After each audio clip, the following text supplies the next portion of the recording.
Muy buenas tardes a todos. Mi nombre es Itzel Mora y vamos a continuar con las conferencias. Les agradezco mucho que estén con nosotros. Y vamos a estar con la presencia de Randy Marchani.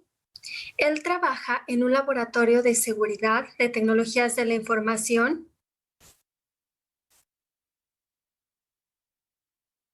Y vamos a tener a Fernando Thompson como moderador. Muchísimas gracias. Bienvenido, Randy Marchani. Muchísimas gracias por tener la presencia en México, al menos a través de este medio. Como decíamos, él es responsable del área de seguridad de tecnologías de la información y tiene 25 años de experiencia. La tiene de experiencia en la parte de audición o de auditoría en temas de seguridad y también es coautor sobre temas de amenazas de la seguridad.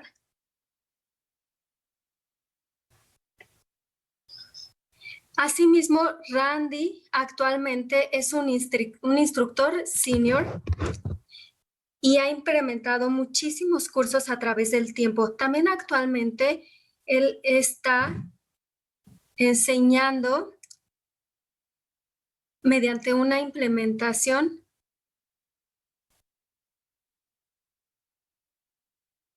la cultura de la seguridad día a día. De verdad, Randy, muchísimas gracias por estar con nosotros. Randy, te cedo la palabra para que puedas iniciar con tu presentación.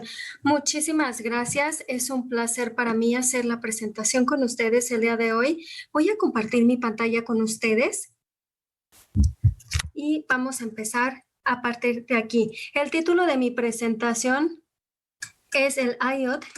Dale clic aquí para matar a todos. Digamos, la finalidad de esta presentación es darles una idea de los tipos de riesgos o daños que hemos visto hoy en día en la ciberseguridad, no solamente para las tecnologías de la información, sino también los dispositivos y redes que utilizamos en casa.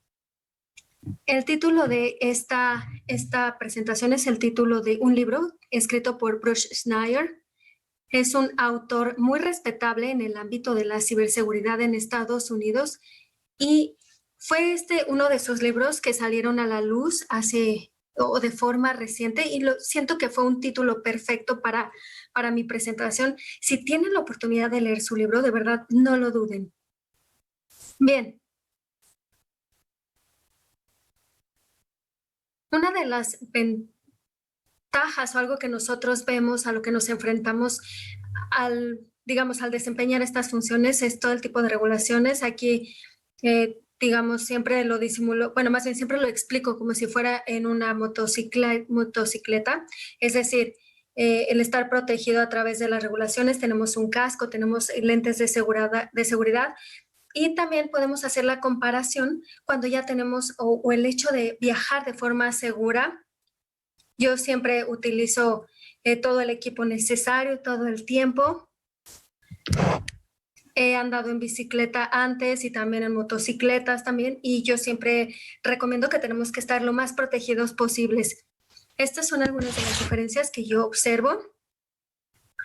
Y también me gustaría decir que uno de los grandes problemas a los que nos enfrentamos es cómo vamos a saber si un sitio web nos está dando la información correcta o no.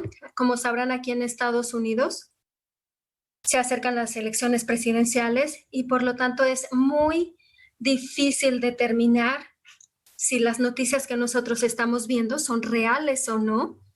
Por lo tanto, yo les recomendaría, y al menos para mí, este es un excelente sitio web que se llama Spot the Troll, que les hace una especie de cuestionario. Justo aquí lo estoy mostrando en la pantalla de esta plataforma. Y digamos, con esto podemos identificar un sitio si es verdadero o no. Yo les voy a recomendar que echen un vistazo para saber o para que ustedes puedan determinar cuáles son verdaderos o no, porque ha sido realmente un problema y como nosotros sabemos, podemos obtener 6 de 8 correctos. Entonces, los grandes desafíos en la universidad en términos de ciberseguridad es que necesitábamos entender de qué se trataban los negocios de la universidad. Tenemos tres procesos principales aquí. Tenemos la parte administrativa, que tiene que ver con las compras, con recursos humanos, con el personal. También tenemos, bueno, la parte de las instalaciones, la parte jurídica, los contralores, es decir, todo este personal que es parte de un proceso de este negocio que ponen en marcha la universidad. Y en cuanto a la arquitectura de ciberseguridad, es más similar a lo que tienen las empresas normales. El segundo proceso de negocios es el académico o el instruccional, que es lo que respalda el aprendizaje o la enseñanza. He dado clases en la Universidad de Virginia y durante algunos cursos, durante el verano y la primavera, viendo la parte instruccional, abarcamos sistemas como Canvas, también otras universidades que utilizan Blackboard o Moodle o tienen diferentes métodos de entrega como el Zoom, como Webex, como la Universidad de Campus, que he trabajado para la parte instruccional.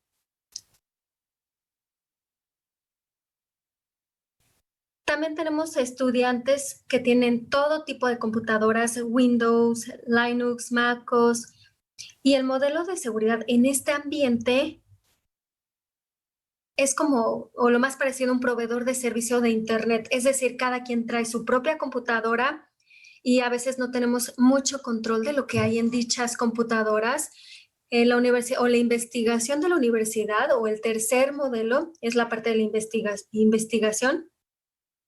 El método, o más bien la meta de las investigaciones es obtener resultados, pero también proteger la propiedad intelectual, porque como todos sabemos, cualquier persona que publique la investigación o quien lo haga primero, se vuelve el propietario de esa investigación. Por lo tanto, todo el mundo quiere, es decir, está esperando esos resultados o incluso saber en qué momento están listos para su publicación. Como decíamos, esta parte de la investigación es la parte híbrida de los dos anteriores,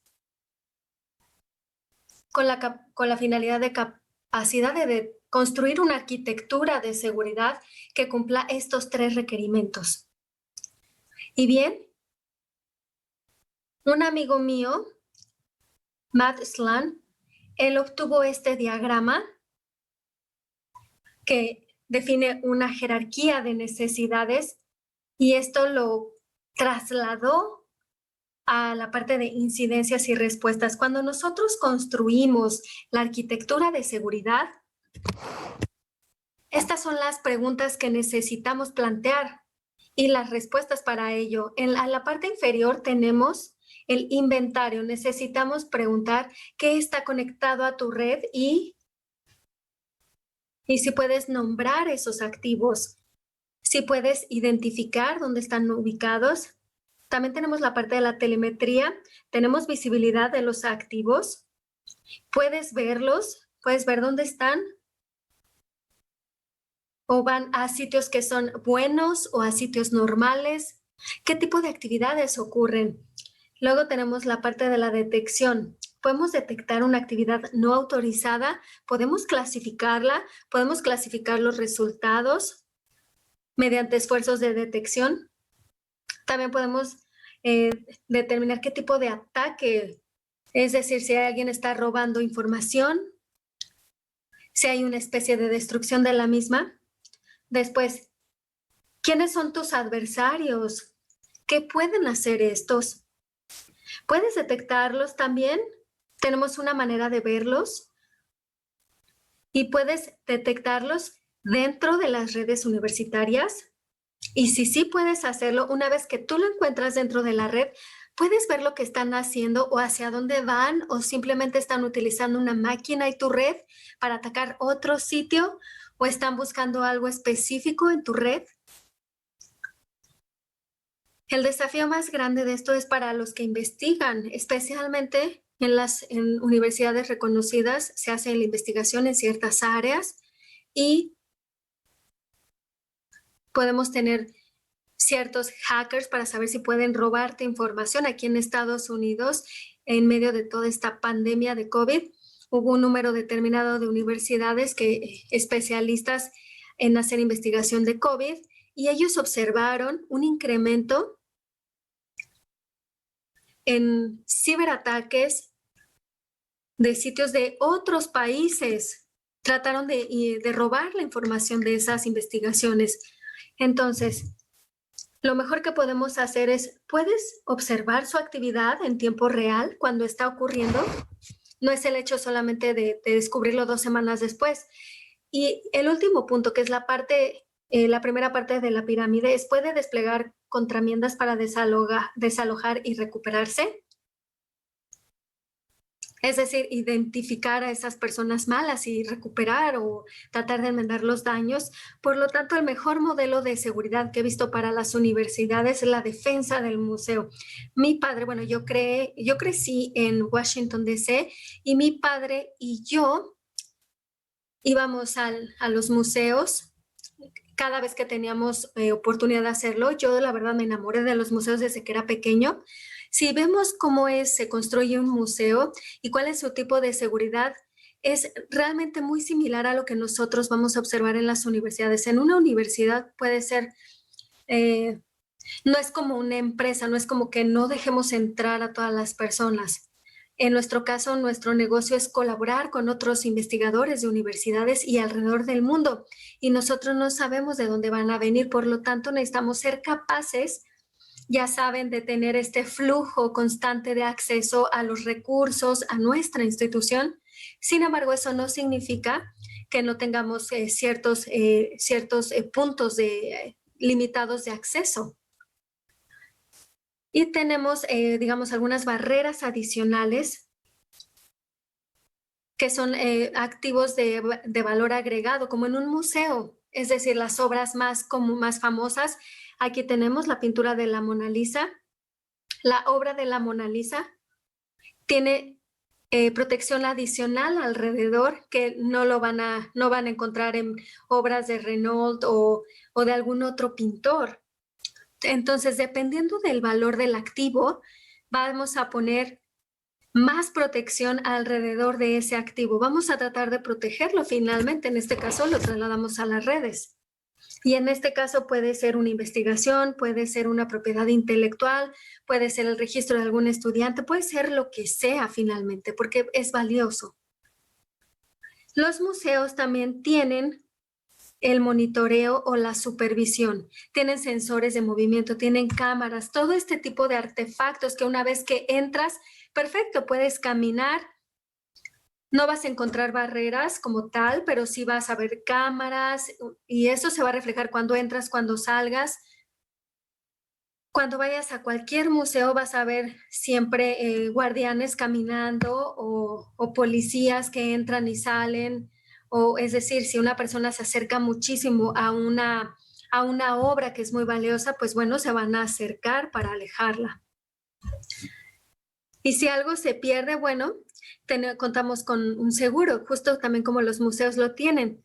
Tenemos una póliza de seguro, se ponen etiquetas, digamos, digitales para que se puedan activar o decir a las personas dónde están. Es como la etiqueta también de una obra o de una pintura. Es como si tuviera un GPS. Y también parte de la filosofía con los museos, que también es muy importante en cuanto a las universidades educativas, es que asumen que hay siempre gente mala adentro. Por lo tanto, siempre buscan patrones de comportamiento. Siempre tratan de encontrar este tipo de actores antes de que empiecen a causar daño. Por lo tanto, de esta manera, bueno, yo realmente lo creo de esta forma, que es la mejor manera de explicar cómo debería lucir la seguridad en la universidad, que es muy parecida a la de un museo. Ya sabemos, no sé, el Museo Nacional de la Ciudad de México es muy reconocido, pero hay que echar un vistazo la próxima vez que vayamos al museo para que entiendan de lo que estamos hablando ahorita. Cuando nosotros hablamos de una cosa, un objeto, si ponemos en Amazon ¿Qué es un thing o una cosa? Que lo describimos como un objeto físico que contiene uno o más dispositivos. Y hay dos tipos de things. El sensor, que va a detectar el entorno físico, termómetros, termostatos o básculas de peso, y van a medir algo, van a medir la temperatura, la velocidad, la distancia, van a medir algo y van a recopilar información. Y después tenemos a los actuadores, que son cosas u objetos que afectan el entorno físico. Por ejemplo, un sistema de frenos en un carro, tenemos pedales, tenemos cuando presionamos ese pedal, va a incrementar la presión hidráulica, va a hacer que los calibradores empiecen a hacer su función y van a hacer que frene tu carro. Por lo tanto, los actuadores son importantes también. Yo le digo a las personas que yo soy el CISO de una ciudad pequeña, no de una universidad. En nuestro campus aquí tenemos nuestra propia planta energética que genera electricidad para todo el campus y también que genera electricidad para una parte de la ciudad. También tenemos actividad de agricultura, tenemos la parte de las farmas, de las granjas, tenemos la parte de los laboratorios, tenemos, o digamos, nuestro campus mide 2 millas adentro, por lo tanto tenemos que monitorear el tráfico dentro, tenemos que monitorear las instalaciones, también tenemos dormitorios para los residentes, también tenemos centros culturales, tenemos restaurantes, todo esto dentro de un campus. Todo lo que ustedes ven en un campus es lo que pueden encontrar en una pequeña ciudad. Por lo tanto, imagínense los grandes desafíos que surgen con todos los, digamos, dispositivos que ya se encuentran conectados a Internet. Por lo tanto, se tienen que tomar medidas de seguridad para proteger los dispositivos. Ahora, en este ambiente pandémico, en la universidad hemos trabajado muchísimo desde casa, desde marzo. Y ahora lo que ocurre es que estoy haciendo esta presentación desde la computadora de mi casa. Yo vivo más o menos a 3 millas del campus, pero cada dispositivo que está utilizado digamos que se está utilizando en esta casa está conectado al internet de aquí de mi casa. Sin embargo, estoy entrando a la red de la universidad, a los servidores de la misma. Aquí tenemos algunos ejemplos de los dispositivos que podemos encontrar o que están conectados a la red de tu casa. Significa que están conectados al internet y esto a su vez significa que estos dispositivos no tienen mucha seguridad. Tenemos un Sony, una pantalla Sony con Android. Tenemos cámaras inalámbricas. Tenemos interruptores de luz inteligentes. Tenemos un bud rolling. Tenemos también focos inteligentes. También tenemos un baño inteligente. También el organizador de nuestro closet. También tenemos las lavadoras, las secadoras que también ya se pueden conectar a la red. Cada uno de estos dispositivos se pueden enfrentar a problemas de seguridad. Y en este caso, a lo mejor no desde tu casa, pero sí a los que están conectados a los servidores de tu institución. Y este solamente es un ejemplo rápido de cómo, es decir, si tenemos un dispositivo como un foco inteligente, se conecta a través de un celular inteligente. Y si los hackers te roban tu teléfono, van a tener información a cómo controlar la luz o este dispositivo de tu casa. Llegan, digamos, a la ruta de la red de tu casa y pueden cambiar las contraseñas a través de el enrutador a casa. Y estas son las vulnerabilidades que vemos en los dispositivos como tal. Esta también es otra forma de demostrarles un tipo diferente de ataque, de cómo un hacker puede entrar en el termostato, haciendo un paso a paso a través de la red. Este es el gateway en su casa. Y una vez que ya entraron al gateway, van al punto de acceso inalámbrico y después van al termostato conectado a la red. ¿Qué es lo que podemos hacer con esto? Pues bueno, tener el control del termostato. A lo mejor yo voy a apagar el calentador o puedo, no sé, bueno, en este caso lo hacemos en función de cómo está el clima, ¿no? Si está encendido o apagado en función del clima. Aquí tenemos una caricatura. Van a encontrar esta imagen en internet y me gusta mucho porque nos demuestra los diferentes tipos de dispositivos que encontramos en casa, pero que también puede ser utilizado para hacer un ataque a un sitio. Y de hecho aquí los pequeños focos y las pequeñas cámaras que utilizamos para hacer, digamos, ataques de servidores hace unos 2, 3 años.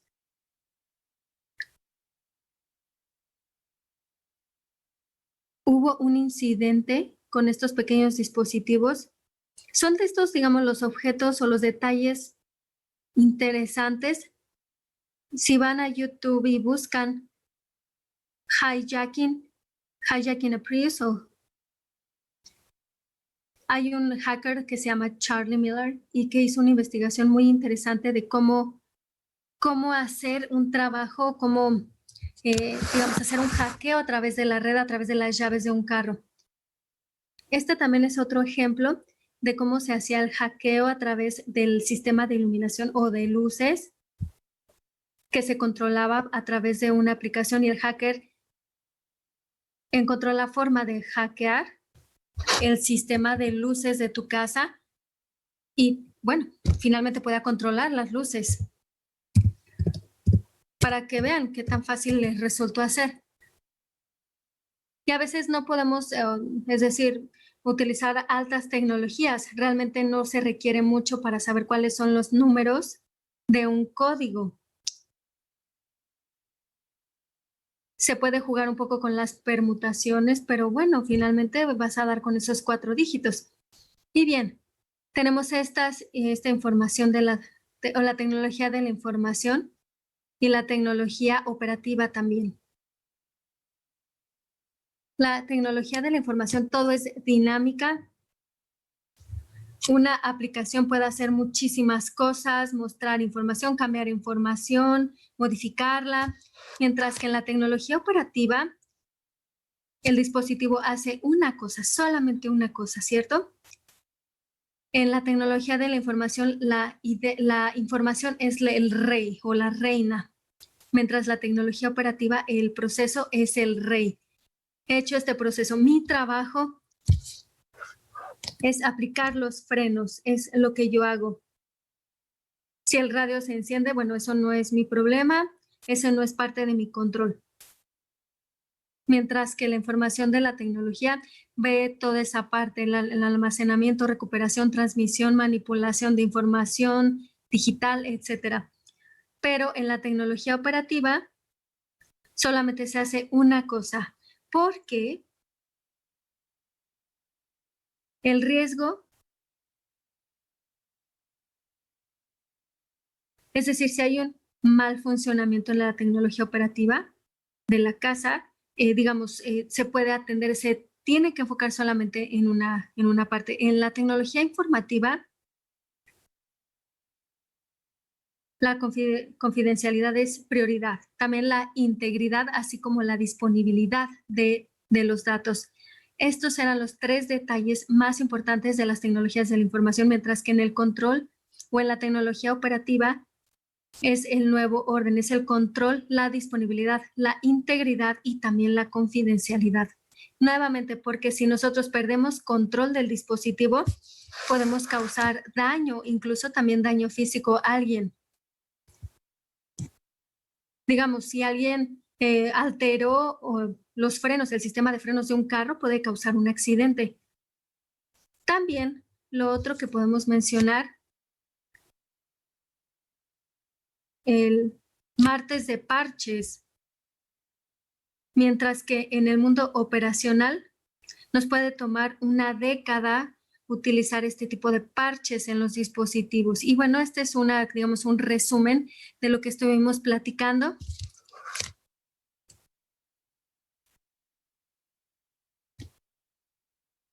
Digamos que las tecnologías de la información, el componente dura entre 3 y 5 años, mientras que del otro lado está entre 10 y 20 años. En uno de nuestros laboratorios tenían una máquina que puede pelar una manzana, la puedes colocar y te la pela, y este dispositivo tiene más de 100 años y sigue funcionando. Esto es el detalle. La gran diferencia aquí también que mencionamos en esta en este dispositivo es la pérdida de la información. Es decir, en este mundo que vivimos se pierde la información, mientras que en el mundo operacional se puede perder una vida. Imagínense si hablamos de un marcapasos, si hablamos de una válvula, si esto llegase a fallar, está de por medio la vida de una persona. Por lo tanto, las consecuencias son mucho más severas. Schneier, en su ejemplo, y en su libro, habla de los principios durante un ataque a un carro. La confidencialidad. Hoy en día, todos estos servidores de software que se implementan en los carros, alguien sabe finalmente quién eres y cuándo estás en tu carro. Por lo tanto, el modelo de confidencialidad es explorado porque ahora alguien ya sabe quién eres tú. Es lo mismo con la disponibilidad. ¿Qué ocurre si yo desactivo el sistema de frenos de un carro? La parte interesante que se marcan en el libro es la parte de la integridad. Ahora los carros, es decir, ya puedes quitar las manos y sigue funcionando el volante, pero ¿qué pasa si yo modifico el código? En lugar de marcar 2 pies de la línea central y lo pongo que se inclina hacia la izquierda, por lo tanto, una vez que yo lo aborde va a ir en la dirección opuesta, y este es un ejemplo de integridad. ¿De acuerdo?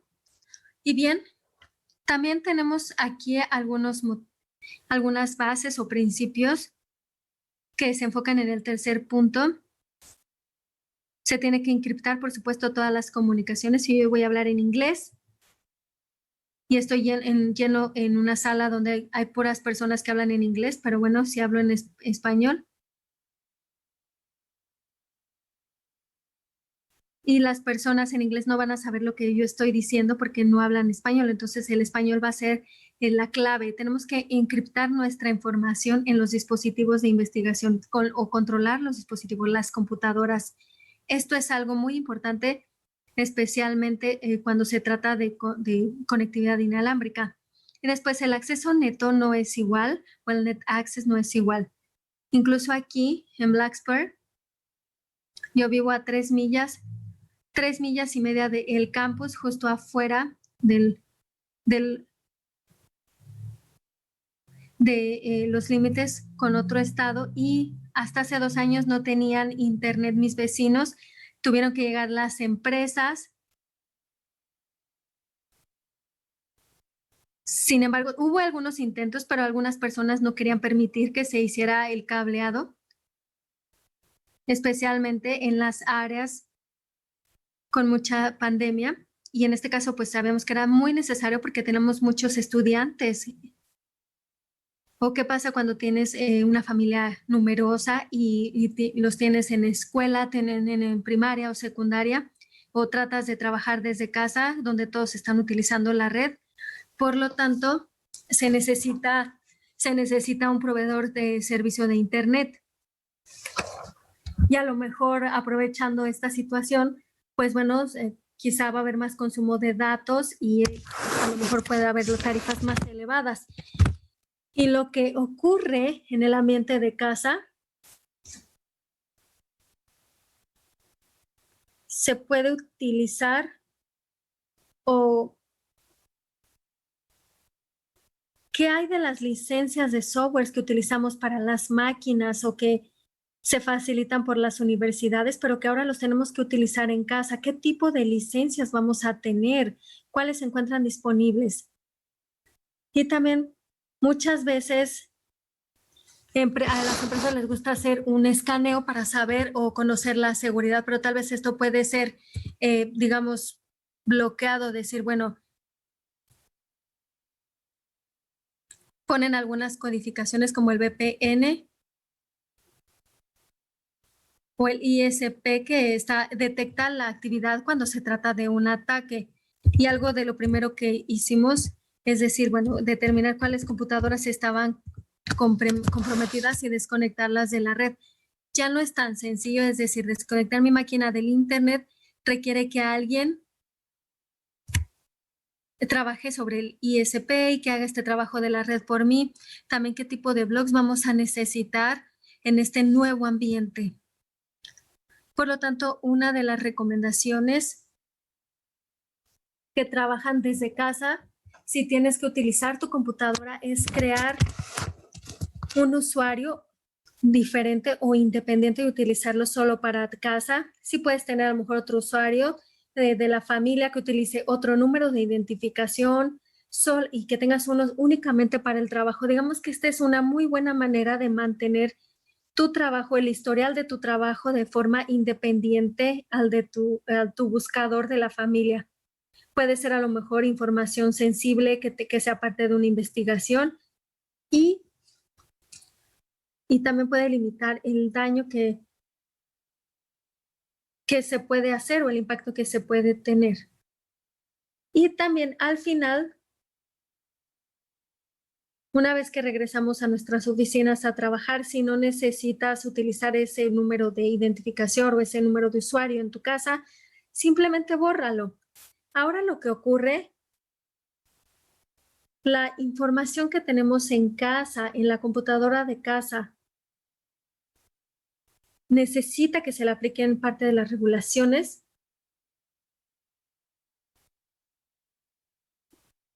Es decir, si cumple su computadora de casa con algún requisito reglamentario impuesto por los datos que se utilizan. Y bien, una vez que se utiliza la máquina de casa, la universidad pues no sabe hacia dónde va esta información. Si estamos conectados a la universidad, pues bueno, sabemos que puede ir si es que no estamos conectados a la red de la universidad, pues sabemos que la información puede ir a donde sea.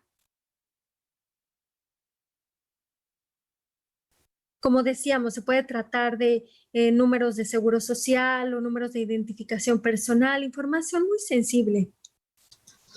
¿Cómo nosotros vamos a saber?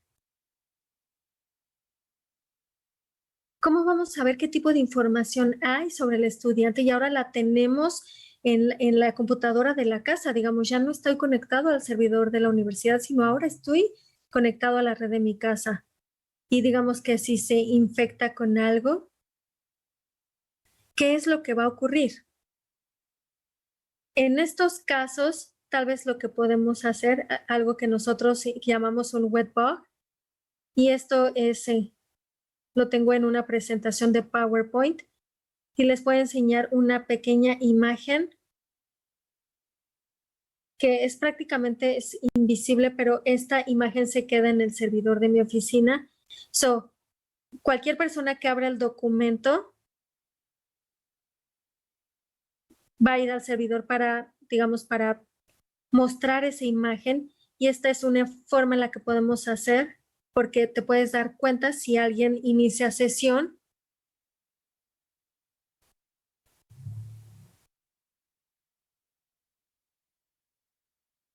Los usuarios en casa están utilizando este tipo, como llamamos los sitios web phishings. Tenemos más de 1,700 dominios con Zoom.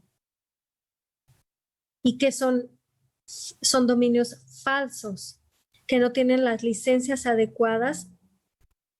Google ha reportado que existen por lo menos 522,000 sitios activos de phishing, de sitios phishing que se están creando. Y aunque no lo crean, cuando nosotros vemos la carpeta de spam o de no deseados, podemos ver cuántos correos no te llegan. Sin embargo, está filtrado por tu sistema de correo electrónico. También tu cuenta de correo electrónico es muy importante. Si perdemos control de esta, es decir, si alguien obtiene tu contraseña de correo electrónico, pueden llegar a donde sea y crear o cambiar tu contraseña para cuentas bancarias, Twitter, Facebook, porque estos servidores solamente les piden un correo electrónico para confirmar la información o confirmar si eres el usuario. Con un correo electrónico puedes controlar y puedes hacer muchísimas cosas. Por lo tanto, el correo electrónico es algo muy, digamos, muy delicado, como unas llaves, como una tarjeta de crédito. También un detalle muy importante es que tenemos que cambiar las contraseñas predeterminadas a cualquier dispositivo que compres, un enrutador, una cámara, lo que sea. Cisco también tiene digamos, como una configuración para proteger. Necesitamos deshabilitar esas contraseñas que ya están predeterminadas. Y bien, tenemos que asegurarnos de que estamos, digamos, actualizando los sistemas operativos, los cortafuegos o lo que llamamos también los firewalls. Tenemos unos que son digamos, Apple o Linux son proveedores de firewalls y incluso te los dan o te dan contraseñas predeterminadas dependiendo de lo que tú quieras hacer. A lo mejor en este caso, a lo mejor crear una red independiente solamente para los dispositivos de tu casa y la computadora de trabajo, digamos, puede tener un segmento separado. De esta forma vamos a poder minimizar el tráfico entre ambos. Y también lo que nosotros deberíamos estar haciendo es lo que nosotros vemos del lado izquierdo de esta imagen, pero bueno, tal vez nos es mucho trabajo eso de, bueno, tienes que lavarte las manos durante 20 segundos. Ya saben.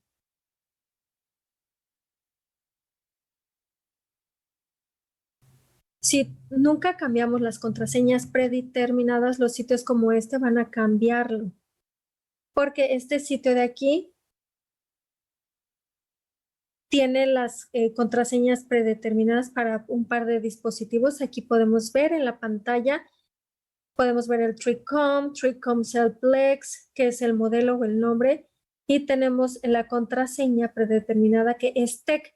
Por lo tanto, tenemos otro que se llama Tricom, el Air Connect Access, y podemos ver la revisión, podemos ver el usuario que no tiene ningún tipo de contraseña tampoco. Por lo tanto, si tú visitas este sitio de aquí, el datarecovery.com, o simplemente en Google ves los sitios para contraseñas predeterminadas, puedes encontrar muchísimas páginas que te dicen cuáles son las contraseñas predeterminadas.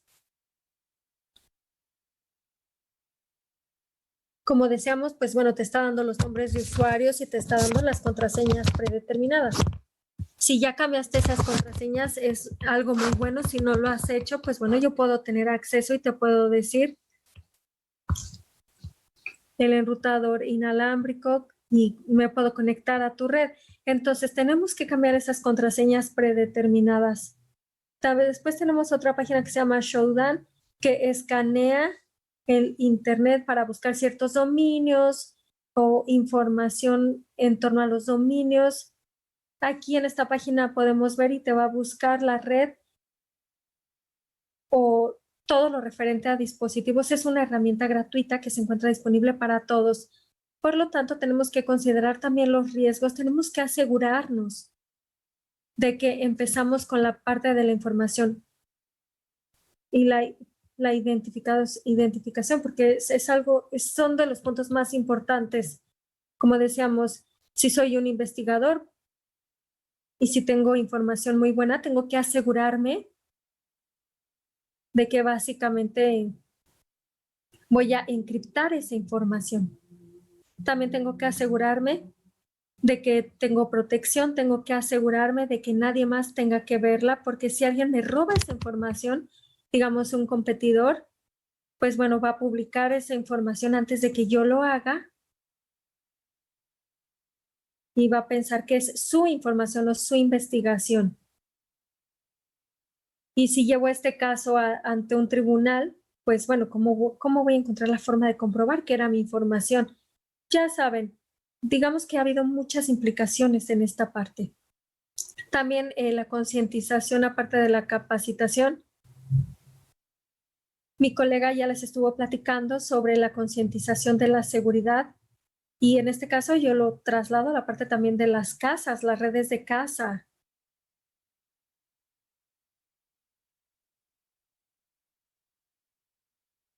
Y muchos vendedores asumen que las redes son seguras, pero no lo son. Y es algo que tenemos que considerar y entender, por supuesto. Y más importante, necesitamos entender que la información que es recopilada a través de las aplicaciones, tenemos que saber, bueno, a quién le está llegando esta información y qué están haciendo con esa información y si podemos evitar que sigan recopilando nuestros datos. Por lo tanto, este es digamos, el final de mi presentación.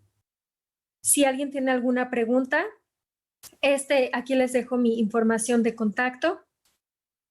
Pueden enviarme un correo electrónico, pueden enviarme algo por Twitter.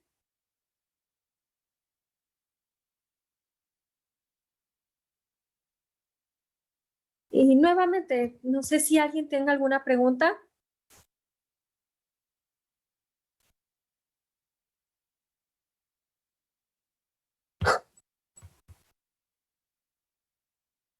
Muchas gracias por compartir con nosotros tu presentación, tu experiencia y también el pensamiento de las tecnologías operativas, porque yo creo que en México no muchos tienen idea sobre todo lo que se utiliza en las universidades, proyectores, salas de conferencias, no sé, puertas automáticas. De verdad, muchísimas gracias.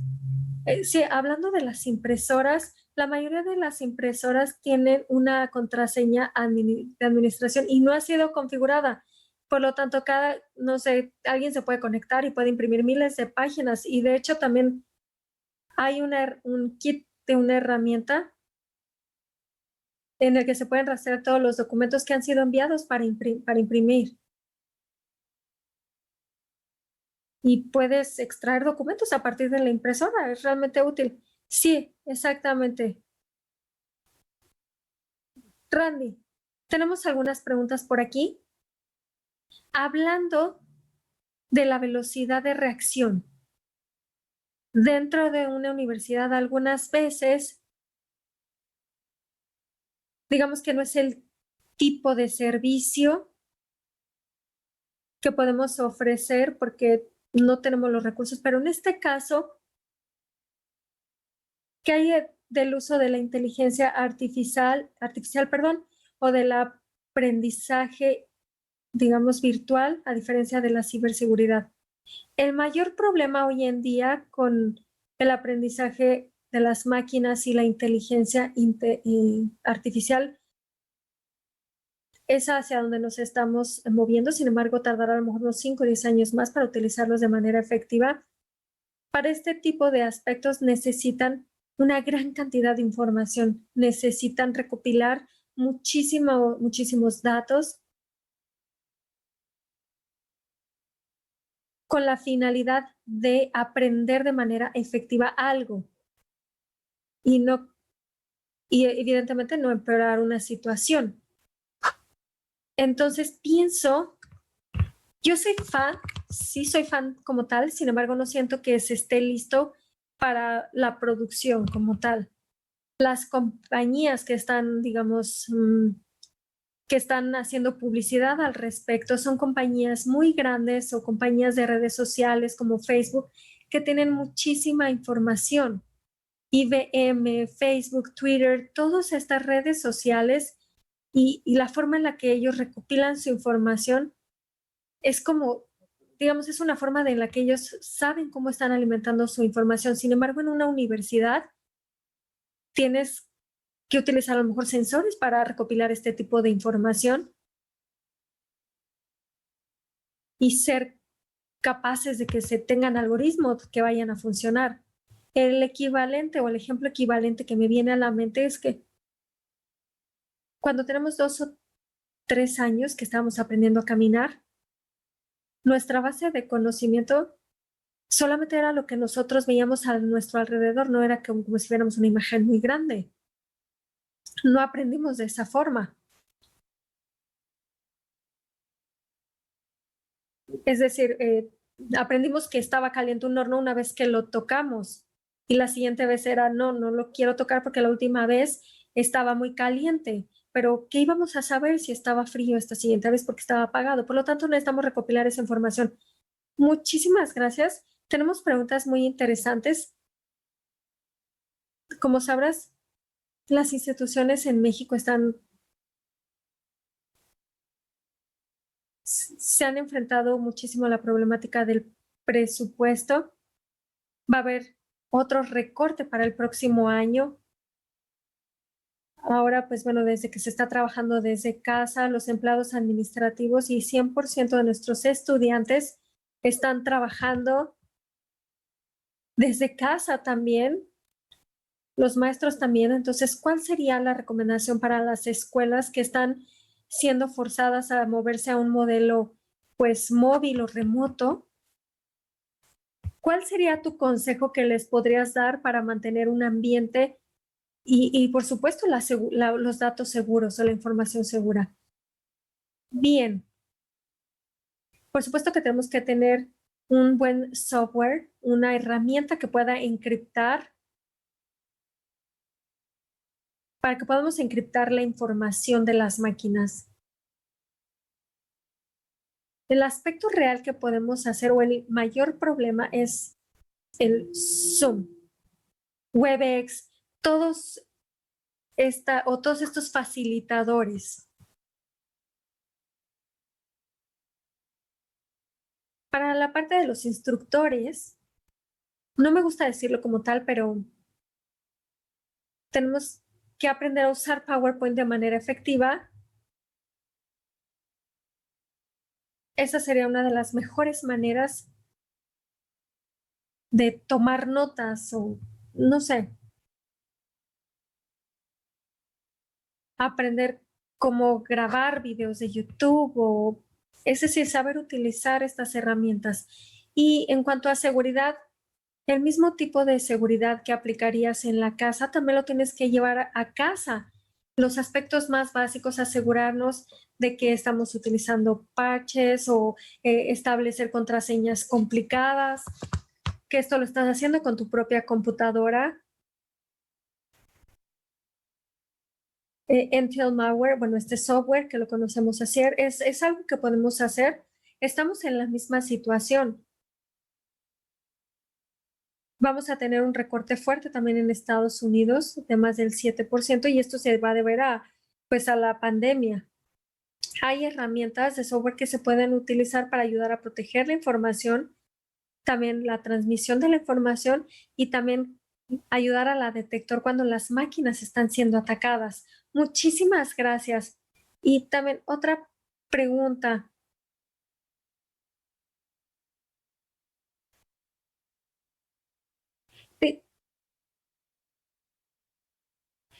Una pregunta, ¿la universidad ha obtenido resultados satisfactorios al detectar hackers? Sí, realmente me he vuelto un experto en esta parte, no precisamente por leer libros, sino porque, bueno, ha habido muchos ataques. Desde 1991 hemos detectado muchísimos hackers y mucho en los últimos 10 años se ha aprendido muchísimo de esta área.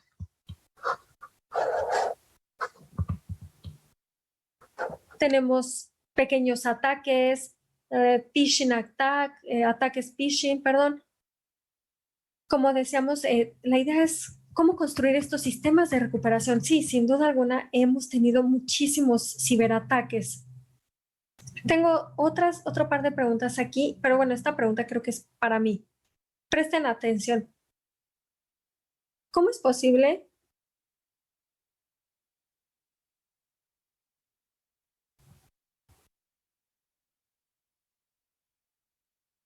Bien, el ataque, bueno, estamos hablando de una universidad muy, muy grande. Fue fundada en 1872. Al inicio era una escuela de la milicia, donde tuvimos nuestros programas RTC Era, digamos, una escuela para cadetes,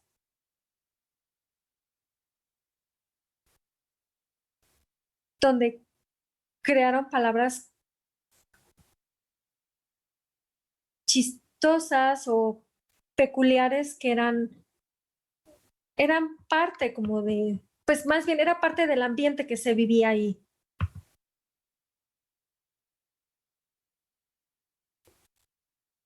Aquí, para la Universidad de las Américas, el fútbol lo es todo. Si yo crecí en Washington, D.C., teníamos a los Pieles Rojas, bueno, al menos para mí era todo, los Vaqueros de Dallas. No, a hoy por hoy ya no tenemos nombre, lo sé. Sí, no. La pregunta aquí, ¿qué sugerirías para que una casa esté segura? Esta parte que platicábamos del termostato, ¿cómo sería? Hay dos aspectos. Lo primero sería cambiar todas las contraseñas predeterminadas. Como decíamos, todos los dispositivos tienen contraseñas predeterminadas y tenemos que cambiarlas. Incluso pueden ver las instrucciones para hacerlo en el manual del operador o hasta en Google se pueden consultar las instrucciones para hacerlo. Y esto incluye el enrutador inalámbrico o cualquier dispositivo conectado. Pero bueno, tenemos que iniciar con el enrutador inalámbrico. Lo segundo, se puede crear segmentos individuales en tu red de casa. Tal vez yo pondría todos los dispositivos, los streams, los ecos, todas las cámaras, yo lo pondría en una red o en un segmento independiente de la computadora de casa o de tu computadora de trabajo que estás utilizando desde casa. Yo tendría por lo menos dos segmentos, uno para estos dispositivos y otro para la computadora de casa y cambiar todas las contraseñas predeterminadas. Randy, danos algún consejo de cómo o qué podremos hacer para obtener un presupuesto para capacitaciones, para cursos, para los empleados. Algunas veces tenemos que permitir que ocurran los incidentes o algún problema. Cuando ocurre un incidente, tenemos 72 horas para determinar qué necesitamos. Si necesitamos dinero, venga, hay que presionar para que se dé o para que fluya esta parte del dinero.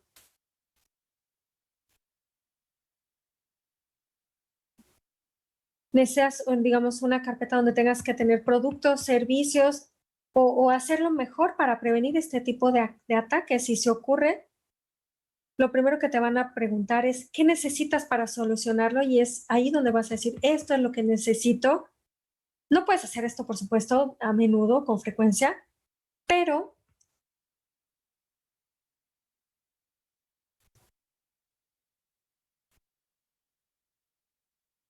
¿cómo pronuncias el nombre de tu empresa? Anuyes. Eh, digamos que la equivalencia en Estados Unidos sería EduCards, que ofrecen todo tipo de capacitaciones, como la parte de la seguridad, de la concientización o la capacitación técnica, y se ofrece este tipo de capacitación con descuento para instituciones educativas, entre el 50 y 60% de descuento.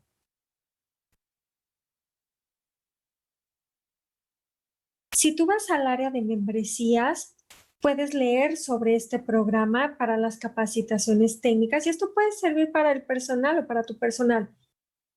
El tema aquí es, bueno, tarde que temprano, pues bueno, vas a recurrir,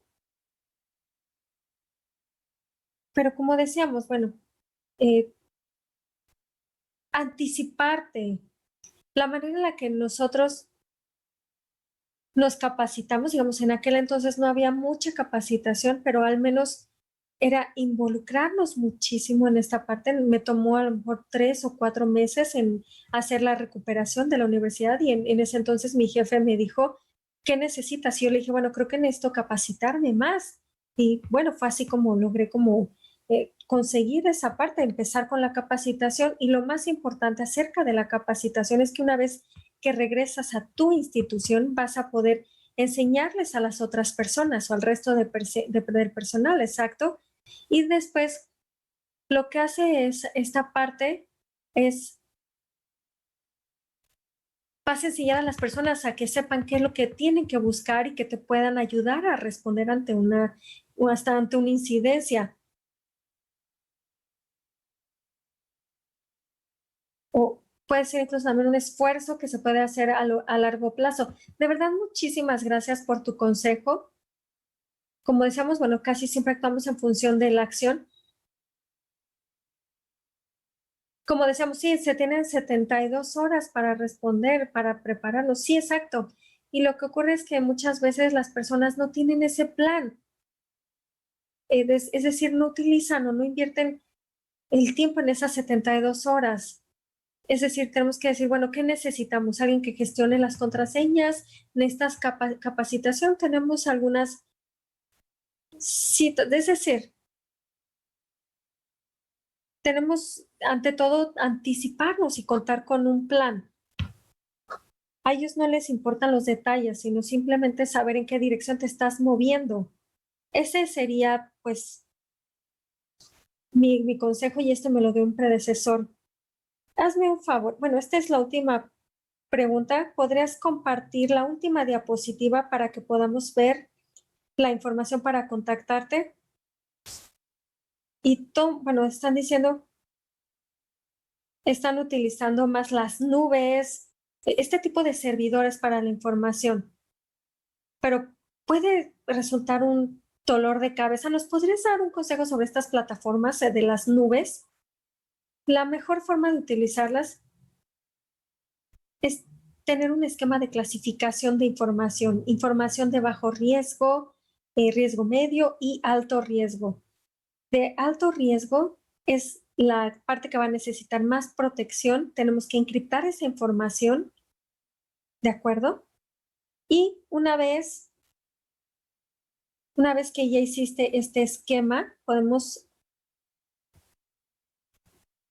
digamos, no va a importar dónde vas a colocar la información, puedes ponerla en USB, puedes ponerla en Amazon, si la almacenas en una nube y ya está encriptada, esta es la mejor manera que podemos hacer para proteger nuestra información. No te preocupes mucho por los dispositivos, sino es la información la que cuenta. Como decíamos, tenemos que tener un esquema para definir la información y ya de ahí, pues bueno, decidirás la importancia que le vas a asignar a la información. Sí, muchísimas gracias. Randy Marcani, en nombre de México y de la Asociación Nacional de Universidades e Instituciones Educativas en México. Muchísimas gracias, de verdad. Gracias por tus sabios consejos, por tu tiempo y espero estar en contacto contigo especialmente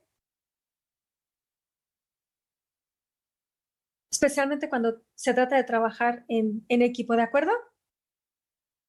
O cuando te animes a probar algo que llamamos mezcal, te va a encantar. Sí, por supuesto que sí. Muchísimas gracias. Muchas, muchas gracias.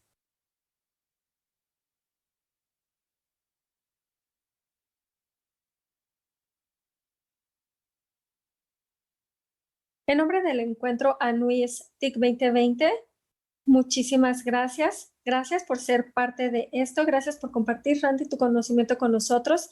Ha sido un placer el haber sido parte de este evento. Espero que lo hayas disfrutado tanto como nosotros. Te vamos a enviar un certificado de participación a corto plazo y a todos los participantes les pedimos que se queden porque vamos a tener más conferencias. Muchas gracias.